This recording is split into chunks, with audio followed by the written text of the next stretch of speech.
Hello students, welcome back to physics class. आप लोग कैसे हैं? आप सभी ठीक होंगे, एडमिशन वगैरह करवा रहे होंगे। ठीक है, तो आज हम जो टॉपिक करने वाले हैं वो करने वाले हैं डी ब्रॉगली हाइपोथेसिस। ठीक है, जो कि आपका बीएससी फाइनल ईयर का टॉपिक है। ठीक है, वैसे तो ये हमारा जो डी ब्रॉगली हाइपोथेसिस है वो आपका 12th क्लास का भी टॉपिक होता है। ठीक है, भी हमारे पास क्या आता है, ड्वेल नेचर ऑफ लाइट आता है। ठीक है, आता है ना, जो हमें ये बताता है कि जो लाइट है वो उसका क्या है, आपका ड्वेल नेचर होता है। एक तो आपका वेव भी बताता है और साथ में उसका कैसा पार्टिकल नेचर भी बताता है। हम लोगों ने पढ़ा था ना 11th क्लास में। ठीक है, तो सबसे पहले तो ये देखते हैं कि डी ब्रॉगली एक्चुअली में है क्या। ठीक है, ये जो डी ब्रॉगली है ये आपके साइंटिस्ट हैं। ठीक है, लुइस डी ब्रॉगली, और ये फ्रेंच के फिजिक्स के साइंटिस्ट है, उसमें है फिजिक्स सब्जेक्ट में।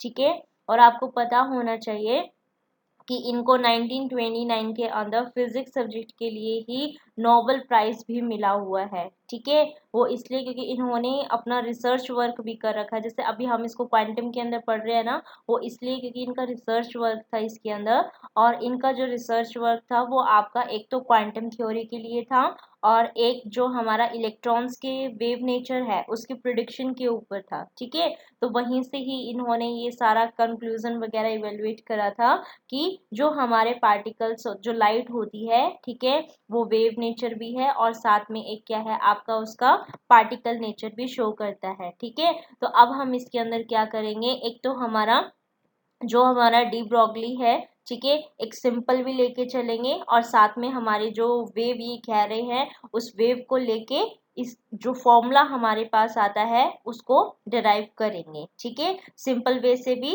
और वैसे भी वेव की हेल्प से भी। ठीक है, तो इसके अंदर अब ये है कि हमने वैसे तो देख ही रखा है, सबको पता भी होगा कि जो डी ब्रॉगली है हमारा, उसके जो वेवलेंथ होती है वो हमारी कितनी आती है इसके अंदर, lambda is equal to H upon में पी होता है। पी आपका क्या है, मोमेंटम होता है, और एच क्या होता है आपका, प्लैंक्स कांस्टेंट होता है। ठीक है, और मोमेंटम किससे रिप्रेजेंट किया जाता है आपका, एमवी से। ठीक है, तो ये तो आई थिंक सबको पता ही होगा अभी।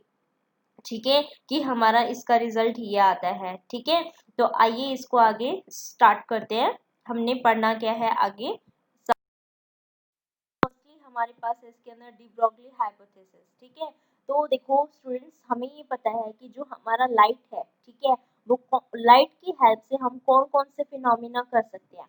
एक तो इंटरफेरेंस का हुआ था, उसमें भी हम यही कह रहे थे ना भाई, दो आपकी एक सोर्स रखा हुआ है और पर्टिकुलर स्लिट्स आपने ले रखी थी, उनके अंदर से वेव जो है वो आपके वो इंटरफेयर कर रहे थे। ठीक है, कंस्ट्रक्टिवली या डिस्ट्रक्टिवली। तो उसके बाद जो आपका पैटर्न बन रहा था वहां से हम सारी चीजें देख रहे थे। ठीक है, डायफ्रैक्शन के अंदर भी ऐसे ही था, पोलराइजेशन के अंदर भी, फोटो इलेक्ट्रिक इफेक्ट के अंदर क्या था कि आपके एक थिन फिल्म थी, उसके ऊपर जो भी आपके फोटोन थे वो इंसिडेंट हो रहे थे, उनकी एनर्जी को गेन करके जो फिल्म के पार्टिकल वो थे इलेक्ट्रॉन, उनकी एनर्जी को गेन करके इजेक्ट हो गए थे वहां से सरफेस पे से। ठीक है, उसके बाद हमारे पास कॉम्पटन इफेक्ट आया था, ये भी लाइट का ही था हमारे। ठीक है, कि कोई भी पार्टिकल है वो इस तरीके से हमारे जो फोटोन है, ठीक है, वो रेस्ट मास के ऊपर, जैसे बाहर से इंसिडेंट हुआ था कोई चीज तो उसके ऊपर, रेस्ट मास के ऊपर, तब वो उसके अंदर दो पार्टिकल, उसमें एक रिकॉइल हो गया था और एक स्कैटर हो गया था। ठीक है, तो इसके अंदर भी हमारे पास लाइट का ही फिनोमिना है। ठीक है, तो ये कहता है कि अगर इस तरीके से हमारे पास आ रहे हैं तो इनके अंदर से जो हमारा फिनोमिना है, हमारा इंटरफेरेंस का, डायफ्रैक्शन का, पोलराइजेशन का, इनके अंदर तो हम किस चीज का, वेव के बारे में बात कर रहे थे ना, कि ये वेव आ रही हैं कंस्ट्रक्टिवली और डिस्ट्रक्टिवली, ये इंटरफेयर कर रहे हैं या जो भी हमारे पास आ रहे थे, उसके बाद ये पैटर्न दिखा रहा था। ठीक है, पोलराइजेशन के अंदर भी वो वेव के बारे में लेके चलता है कि पोलराइज्ड है या नहीं है। ठीक है, ये सारी चीजें हमने पढ़ ली ना सेकेंड ईयर में। ठीक है, तो ये सारी चीजें किस चीज के साथ डील करती है, आपके वेव थ्योरी ऑफ लाइट। यानी कि ये तो क्या दिखा रहा है आपका, कि जो लाइट का नेचर है वो कैसा है आपका, वेव नेचर है। ठीक है, लाइट का कैसा नेचर है, वेव नेचर है। ये तो इन फिनोमिना ने दिखा दिया, लेकिन और भी तो फिनोमिना हमारे कैसे थे आपके, जैसे फोटो इलेक्ट्रिक इफेक्ट था, कॉम्पटन इफेक्ट है। ठीक है, तो ये क्या बताते हैं आपके कि इसके अंदर तो हम फोटॉन्स को लेके चलते हैं, यानी कि हमारी जो लाइट है वो एनर्जी की फॉर्म में वो उसको लेके चल रहे हैं। ठीक ठीक है। तो वो क्या बता रहा है, उसका पार्टिकल नेचर वगैरह हम बता रहे हैं, ठीक है। तो यानी कि लाइट जो है वो पार्टिकल नेचर को भी पॉजेस कर रहा है, ठीक है। इसका मतलब क्या हुआ कि लाइट के तो हमारे दो नेचर हो गए, कुछ फिनोमिना उसको वेव नेचर की तरह कर रहे हैं और कुछ को कैसे कर रहे हैं, पार्टिकल नेचर की तरह कर रहे हैं, ठीक है। तो इसका मतलब हमारा जो लाइट है वो डुअल नेचर का होता है, ठीक है, wave nature and particle nature का, ठीक है। ये भी है कि अब जो भी इसके अंदर करते हैं, ठीक है, तो डी ब्रोगली के अकॉर्डिंग तो ये भी है कि भाई जो भी अब कोई पार्टिकल है वो मूव कर रहा है, ठीक है, मूव कर रहा है तो उसके साथ कोई ना कोई वेव एसोसिएट होगी, ठीक है।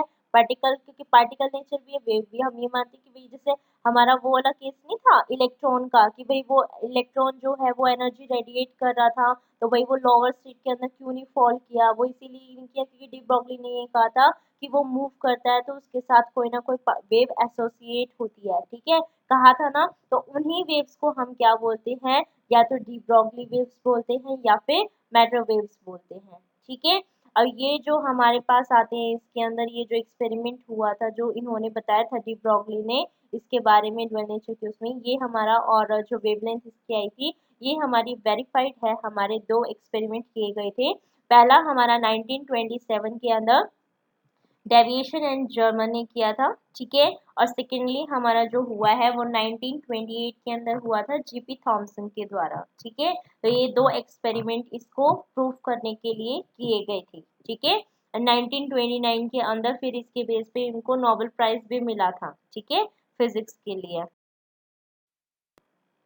किसको मिला था बताइए, लुइस डी ब्रोगली को, ओके। अब इसके अंदर हमारे पास है डी ब्रोगली की आपको इक्वेशन निकालनी है, वेवलेंथ निकालनी है एक्चुअली में, तो ठीक है। तो इसके अंदर हमें ये पता है कि एक तो उसकी एनर्जी किसके बेस पे होगी, फोटोन के केस पे, ठीक है। फोटोन किसकी एनर्जी रखता है, जितनी हमारी एच न्यू होती है वो वाली होती है ना, ठीक है। तो हमारे पास ये कह दिया हमने कि कंसिडर कर लिया कि फोटोन जो है उसकी फ्रीक्वेंसी न्यू है, तो क्वांटम थ्योरी के अकॉर्डिंग जो उसकी एनर्जी होगी फोटोन की वो कितनी होती है, E is equal to H nu होती है, ठीक है। और अगर हमने ये मान लिया कि वो जो पार्टिकल था, ठीक है, जो हमारा था, ठीक है, उसका मास हमारा m है, जो फोटोन है ना उसको हमने पार्टिकल समझ लिया, ठीक है। और पार्टिकल करने के बाद उसका मास बता दिया कि m है और वो c वेलोसिटी से क्या कर रहा है, मूव कर रहा है, ठीक है। तो आइंस्टीन ने एक और भी तो रिलेशन दे रखा है आपका, मास एनर्जी रिलेशन, तो वो हमारे पास E is equal to M C square हो गया। यहाँ से देखो ये भी एनर्जी है, यहाँ से ये भी एनर्जी है, तो दोनों की वैल्यू भी क्या हो गई आपकी, इक्वल हो गई। तो यहाँ से कितना हो जाएगा, H nu is equal to M C square हो जाएगा, ठीक है। इन दोनों को हमने इक्वल रख दिया, और लेकिन हमें ये भी तो पता है कि हमारे पास जैसे यहाँ से कर दिया तो एक सी को हमने इसके पास रख लिया, एक को यहाँ पे रख लिया, तो nu is equal to C by lambda होता है, तो न्यू बाई सी किसके इक्वल हो जाएगा, वन बाई लैमडा के इक्वल हो जाएगा। तो आप इसको यहाँ से लिख सकते हो कि ये आपका जो एम सी है, ठीक है, ये किसके इक्वल हो जाएगा, एच बाई लैमडा के इक्वल हो जाएगा, और लैमडा किसके इक्वल हो जाएगा, एच अपॉन में एम सी, ठीक है। सी लिखो तो स्पीड ऑफ लाइट आप इसके, अदरवाइज कोई और वो है तो वो वेलोसिटी हो जाएगी हमारी, तो हम उसको बोल सकते हैं कि वो हमारे पास v हो जाएगी, ठीक है। तो एम बी किसके इक्वल होता है, आपका मोमेंटम ही होता है ना, तो एम सी भी क्या है, मोमेंटम ही तो है, तो ये किसके इक्वल हो जाएगा, एच अपॉन में पी के, ठीक है।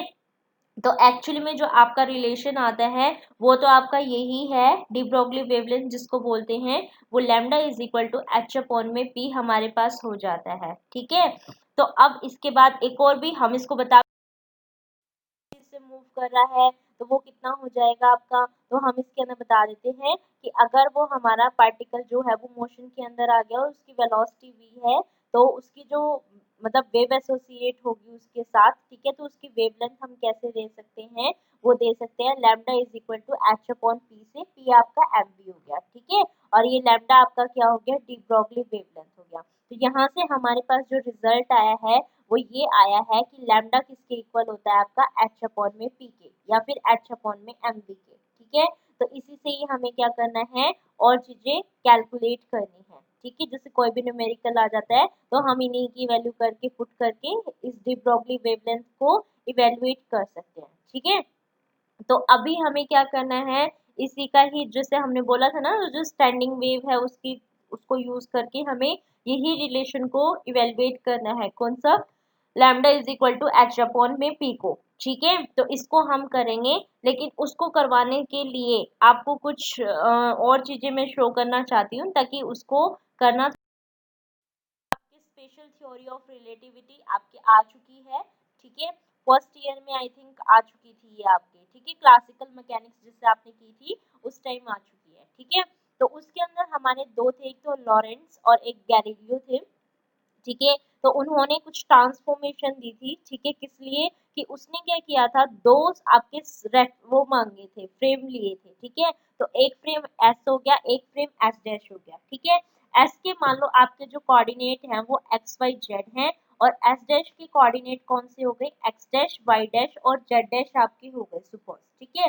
तो अगर आपको, आप कहाँ हो, एस डैश के अंदर हो, ठीक है, इसकी चीजें निकालना चाह रहे हो आप, इसकी हेल्प मतलब इसके उसमें करना चाह रहे हो एस के उस पे, ठीक है। और आप यहाँ पे हो तो इन चीजों को देखना चाह रहे हो कि इसके कैसे कोऑर्डिनेट आ रहे हैं, ठीक है। इसके बेस पे इसकी सारी चीजों को बताना चाह रहे हो एस डैश की, तो हम कैसे करते हैं कि एक्स डैश कैसे लिखेंगे, एक्स माइनस में B T, Y dash Y और जेड डैश जेड के इक्वल, अगर वो एक्स डायरेक्शन के अंदर मूव कर रहा है तो, ठीक है। सिमिलरली यहाँ पे वी एक्स डैश, अब देखो ये कौन से में था, एस डैश फ्रेम के अंदर है, मूव कर रहे हैं, ठीक है। और किसके उस पे दिखाना चाह रहे हैं, एस फ्रेम के बेस पे, तो ये हो गया। अगर हम अब एस में हैं और उसके बेस पे बताना चाह रहे हैं, ठीक है, तो इसके अंदर कितना हो जाएगा, ये प्लस हो जाएगा, x is equal to X dash plus में B T, Y is equal to Y dash और Z is equal to Z dash, ठीक है।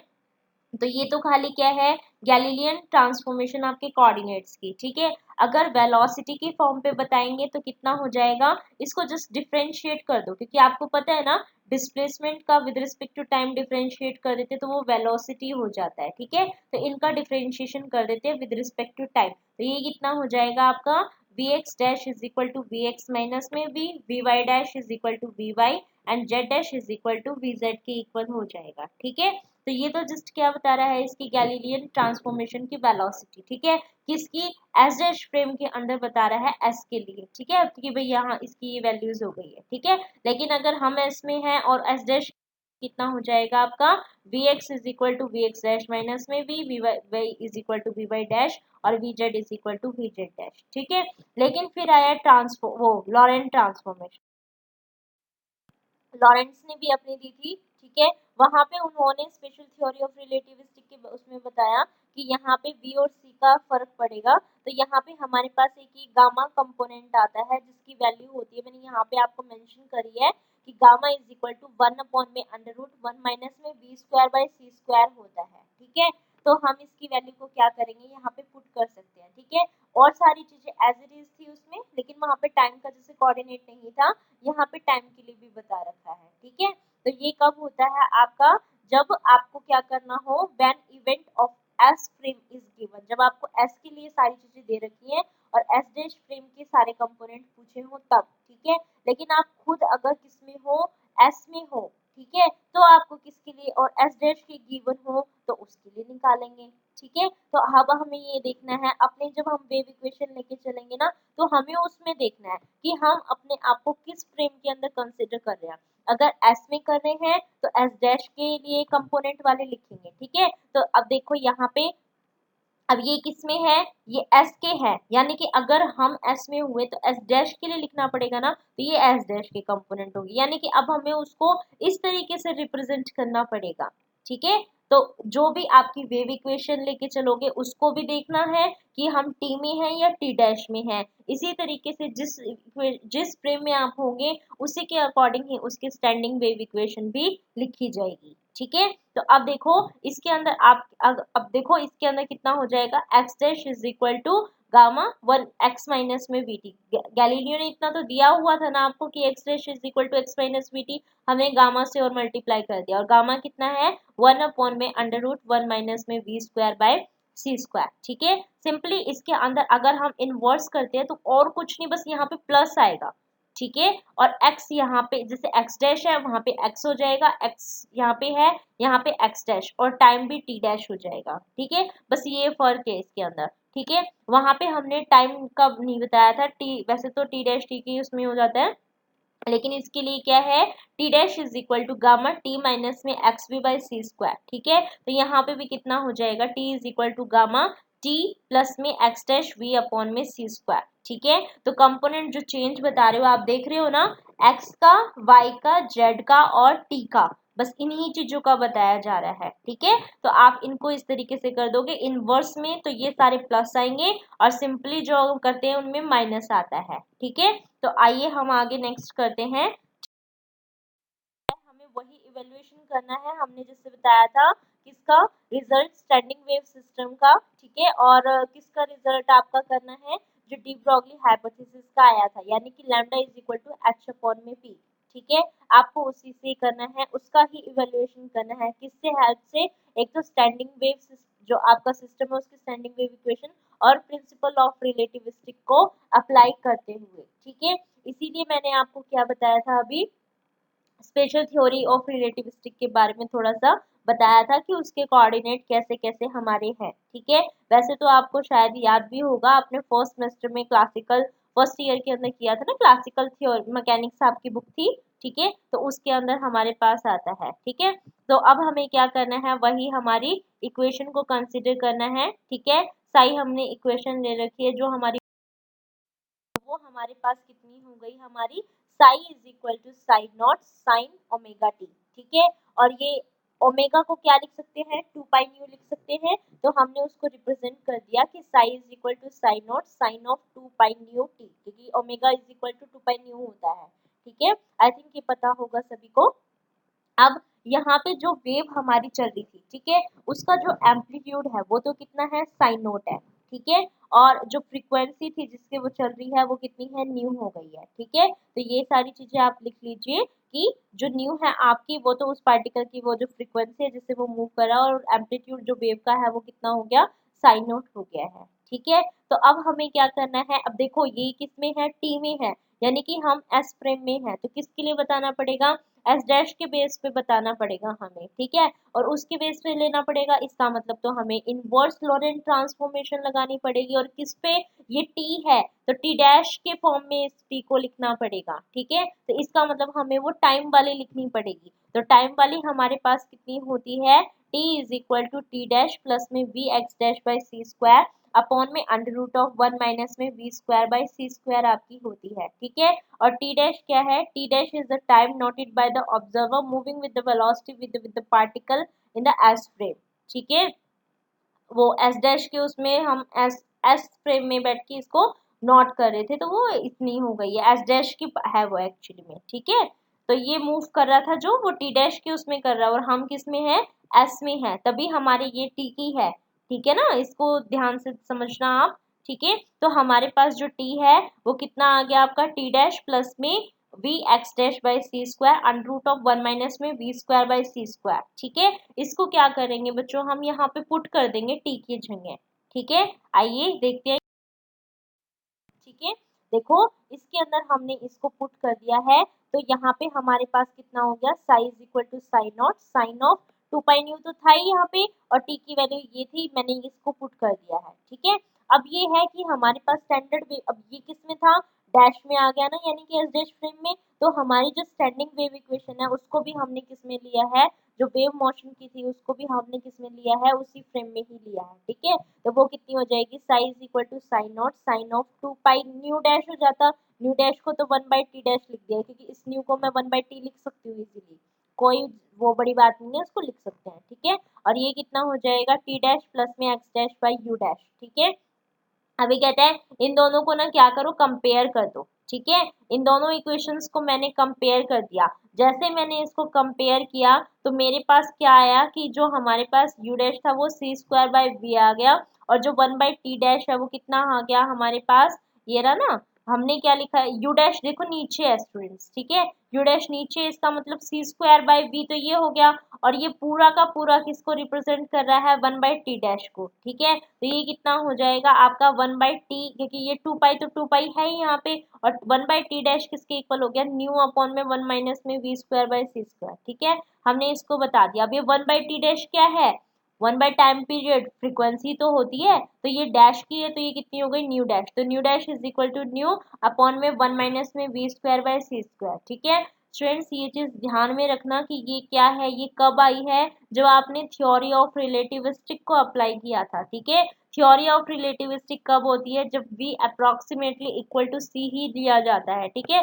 तो वहां पे उसको थोड़ा बहुत ये बताना चाहिए। ठीक है मतलब बताया जाता है। ठीक है तो एनर्जी मास रिलेशनशिप आपको पता है E is equal to M not C square, और ये एच न्यू की भी इक्वल होता है, तो यहाँ से आपकी न्यू किसके इक्वल हो गई, M not C square upon में एच के इक्वल हो जाएगी। ठीक है यहाँ से हम इसके ऊपर पुट कर सकते हैं ना इसके अंदर। ठीक है देखो ये न्यू है, न्यू की value M not C square by H आ गया, इसको मैं ना इसके अंदर पुट कर देती हूँ। ये रिलेशन आया था ना nu dash is equal to nu upon में 1 माइनस में V square by C square, इसके अंदर न्यू की वैल्यू को मैं इसको ये वो फोर्थ इक्वेशन को पुट करूंगी। ठीक है ये पुट करने के बाद हमारे पास कितनी आ जाएगी आपकी nu dash is equal to M not C square by H under root of this. ठीक है लेकिन हमें ये भी तो पता है कि जब मास को भी तो हम रेस्ट मास के उसमें बता सकते हैं, M is equal to M naught upon में अंडर रूट 1 माइनस में V square by C square, तो ये जो बन रहा है ना आपका एम नॉट अपॉन में 1 अंडर रूट ऑफ 1 माइनस में V square by C square, इसको हम एम लिख देते हैं। ठीक है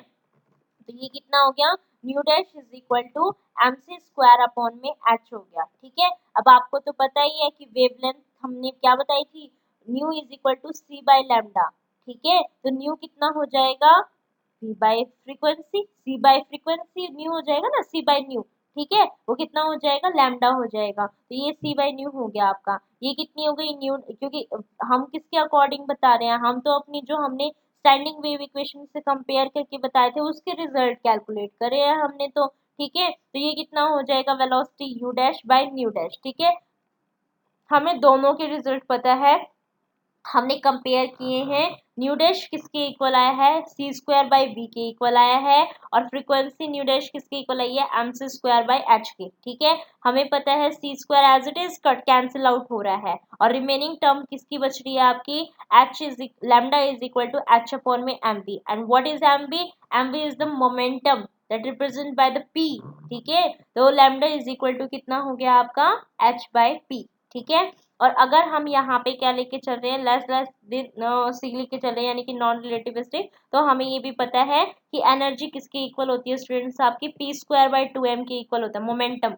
ठीक है और हाँ वो एनर्जी किसके इक्वल होगी P square by two M, तो यहाँ से पी की रिजल्ट कितना आ गया under root of two M E. ठीक है हम यहाँ पे इसको ये भी पुट कर सकते हैं, ये आपका तब जब आपको एनर्जी का दे रखा हो। ठीक है और फिर ये कहे कि वेवलेंथ कैलकुलेट करो डी ब्रोगली वेवलेंथ। ठीक है तो हम वहां पे इसको यूज करके इसको कैलकुलेट। सेशन अच्छा लगा होगा और समझ में भी आया होगा, कमेंट करके बताइएगा कैसा लगा।